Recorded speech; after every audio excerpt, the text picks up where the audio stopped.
afternoon. Thanks for joining us across the fence. I'm Fran Stoddard. It started in Burlington in 1986 with a crowd of about 500. But just a few years later, the audience for the Vermont Reggae Festival had swelled to an estimated 40,000 people. It was all about the power of music. The Reggae Festival began in Burlington's Battery Park, and within a few years the crowds had grown so big that the event had to be moved to the city's North Beach. It drew musical artists of local, regional, national, and even international status.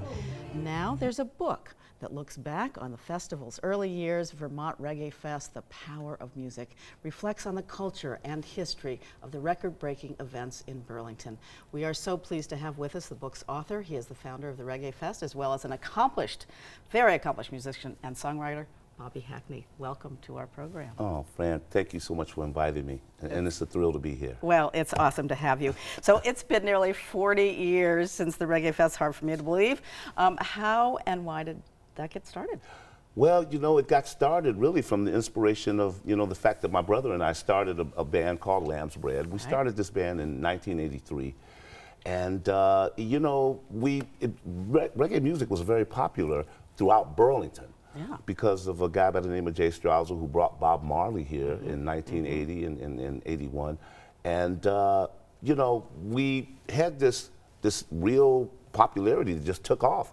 But we could only get kind of like gigs and around Burlington because the college students knew about reggae. Go outside of Burlington and people would say, what is reggae? And I got together with a wonderful friend, Alfred Snyder, who we affectionately call Tuna. You're right. And he was a professor also of debate at UVM. And I brought the idea to him in January of 1986. And he thought it was a great idea. And I, just wanted to promote reggae music for better opportunities. But I think it really turned into really something a little more than just promoting the music. It became a community type of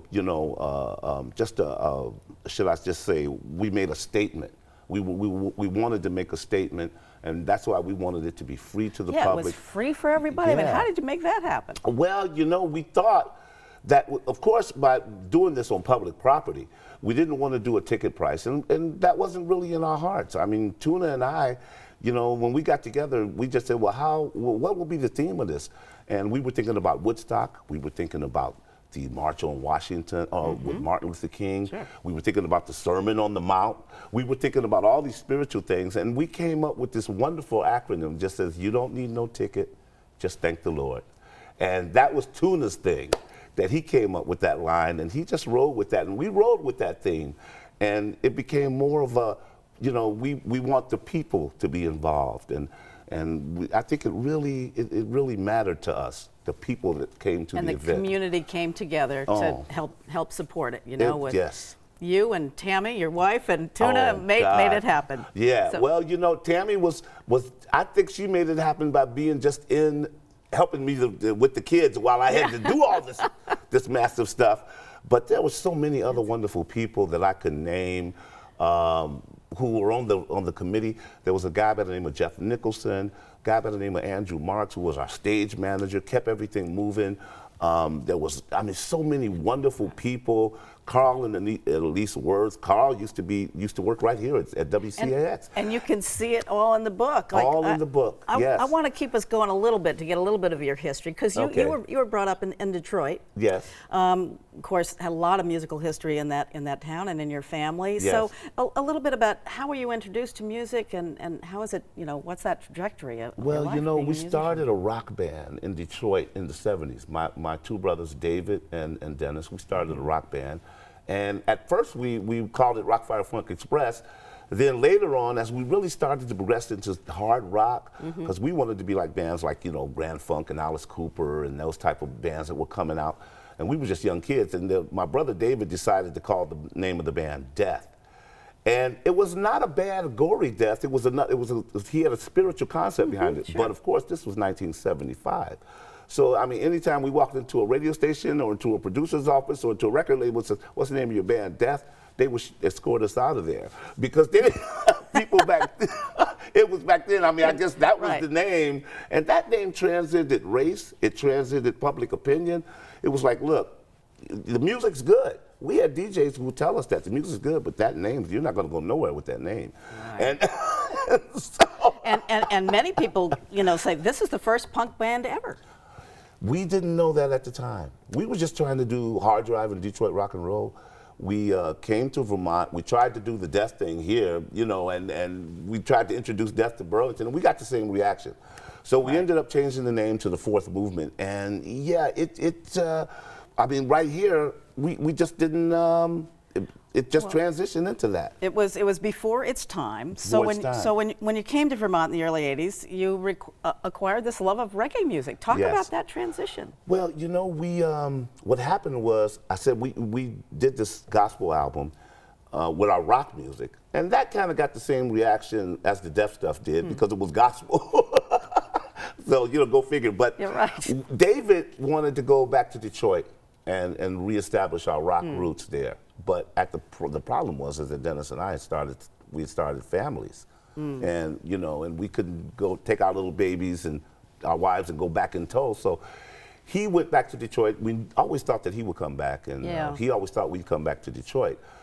So here we are for 2.5 years with nothing but bass and drums. We practiced all the death music, all the Fourth Movement music, all the music we did, just bass and drums.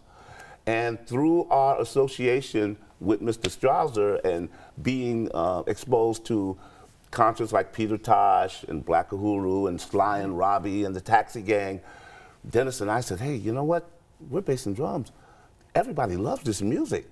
And when the bass and drums went, the crowds would just go crazy. So we just looked at each other and said, duh, and we started a reggae band. And we called it Lance Red, and we got popular instantly. There was a wonderful club downtown called Hunt's, which is where bands like us, Fish, Big Joe Burrell, all of us bands cut our teeth at that club. Yeah. And we just became popular, and that's kind of was the bridge to the Reggae Fest, because we wanted more opportunities to play this music around, around the state and beyond. Well, it was amazing. Not only because of death and Lamb's Bread, you are now in the Smithsonian African American History Museum in Washington. Pretty amazing. I'd like to kind of continue to move us further because this is our time is going. So the last festival. What happened then that was so awesome? You did it for 5 years, and then it continued on. The last festival. The last festival was that was huge. It was 40,000 people, and at the time, Mayor Peter Cravell, along with Senator Sanders, along with they said look, we're kind of concerned about all these people coming in, this overflux. So they didn't allow us to actually announce the headlining act. And at the time, we were originally talking to Ziggy Marley and the Melody Makers, but Steel Pulse, the band Steel Pulse, who was very popular at the time worldwide, they kind of rearranged their tour to be here for the first date of their tour. And the word got underground, and it just went crazy. And I think that even more than maybe 40,000 people, just because of that kind of underground thing, kind of like the Grateful Dead, type of, those fans, and mixed with the reggae fans, and and then 40,000 people. But one of the things I do remember about that festival is that the whole tuna got the whole crowd to sing "Happy Birthday" to me because it was my birthday. It was your birthday. What was that like? Oh, that was really surreal. It's one of those moments I will never ever forget. I'll carry that with me to the end of this life. And just going back to the Smithsonian, being in that museum, that must have been amazing. It was awesome. Totally amazing. The death music to be in the Smithsonian. We didn't know that we were the prototype punk band.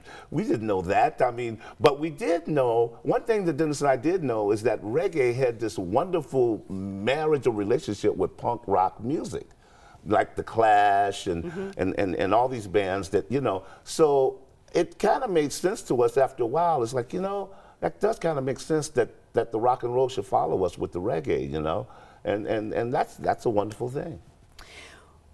You have, one thing that was just amazing that I have to bring up is you lost a son after the first festival. Yes. I just can't imagine how you have 6 kids altogether. You still have, and you have boys that you're playing with. Yes. How do you move forward? after that? It was hard. It was hard. You know, I would just like to, you know what? There's countless numbers of us out there, parents who have lost children. And what if there's any inspiration that I could give to someone who has been in that situation, that you can make it with the help of your family, with the help of your friends, with the help of yourself. You can make it. But it's at one particular point during that time, I didn't think I would. But I just had so many people and so much support and so much faith. And then again, I had my other children who looked me in the eye and just gave me that resolve that I had to move on and I had to go on. And I'm so glad I did. Well, speaking of your other children, you have 3 of your boys are in the very popular band Rough Francis. They didn't even know you were a rock and roller until they're, you know, in their teens and 20s, and they go, Dad, what's going on? So talk about just that discovery of death and what's happened since then, and what you're about to do. Oh my goodness, the discovery of death, you know, I mean, they didn't know. I mean, they grew up seeing me and my brother Dennis as these these reggae stars. Yeah. So they didn't, you know, we were just like, okay, we're not going to sit them down one day and tell them that, hey, you know, we were in a rock band in Detroit that with a name that nobody liked, but we had good music and we never could get anywhere with it. So we were just happy to be with that. We're like, okay, they see us as the reggae stars, and they had a lot of respect for that and a lot of admiration for that, and so we just kind of rolled with that. And when the deaf music became discovered, they were the ones who were tuned into it first and actually told me, Dad, I heard some music out here in San Francisco, and I know that's your voice. And amazing story. So it's like, that's a story that, just watch the movie A Band Called Death and you see that whole scenario, and it was crazy and beautiful. And it took off, and you went back on the road, around the world. We've been around the world. And you're probably heading back there with your voice. Well, you know what? It's a wonderful thing because Bobby, we're all out of time. Oh. Got to read the book. Got to check the book. Vermont Reggae Fest. The power of music. Bobby, thank you so much for joining us today. It's so glad to be here. It's great to have you. All right. And that's our program for today. Thank you for joining us across the fence. I'm Fran Stoddard. Stay well.